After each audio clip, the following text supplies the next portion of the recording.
Hello dear students हम आपकी book का 20 चैप्टर पढ़ रहे हैं जिसका नाम है कहानी लेखन। बच्चों, कहानी लेखन को इंग्लिश लैंग्वेज में स्टोरी राइटिंग कहते हैं। तो इस चैप्टर में हमने कहानी लेखन के बारे में पढ़ा था एवं उसके बाद हमने चीनू और मीनू कहानी के बारे में भी पढ़ा था। तो बच्चों, आज जिस कहानी के बारे में हम पढ़ेंगे उसका शीर्षक है बुद्धिमान खरगोश। तो बच्चों, यह कहानी शेर की है। तो चलिए कहानी शुरू करते हैं। किसी जंगल में एक शेर रहता था। वह जब चाहता जानवरों को मारकर खा जाता। इससे घबराकर सभी जानवरों ने एक सभा की। सभा के मुखिया भालू ने एक उपाय बताया कि यदि शेर को यह समझाया जाए कि उसे रोज एक जानवर खाने को मिलेगा तो जानवरों के मरने की संख्या कम हो जाएगी। शेर के सामने यह प्रस्ताव रखा गया। शेर खुश हो गया और बोला, मुझे कोई परेशानी नहीं है। शर्त के अनुसार रोज एक जानवर सही समय पर शेर के पास पहुंच जाता और शेर उसे मारकर खा जाता। यह देखकर नन्हा खरगोश बहुत दुखी हुआ। वह सोचने लगा कि इस प्रकार तो जंगल के सारे जानवर समाप्त हो जाएंगे। मुझे कुछ करना चाहिए।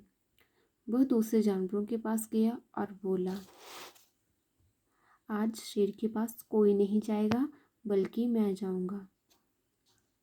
वह शेर के पास थोड़ी देर से पहुंचा। शेर भूख से व्याकुल था। खरगोश को देखते ही शेर गुस्से से पागल हो उठा। उसने गरजकर खरगोश से कहा, कहाँ रह गया था तू?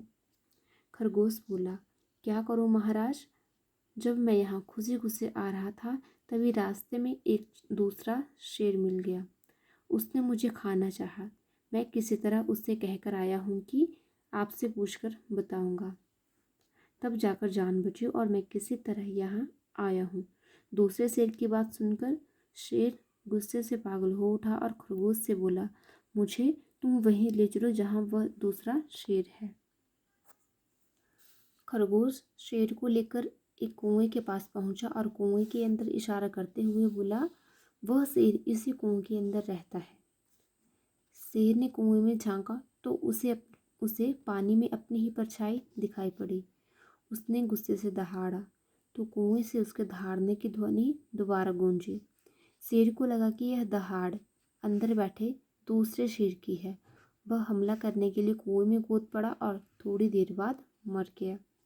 तो बच्चों, यह थी आपकी कहानी बुद्धिमान खरगोश। तो बच्चों, इस कहानी का शीर्षक है मुसीबत के समय में हमें बुद्धिमानी से काम लेना चाहिए। बच्चों, और फिर से ध्यान से सुनिए, इस कहानी की सीख है मुसीबत के समय हमें बुद्धिमानी से काम लेना चाहिए।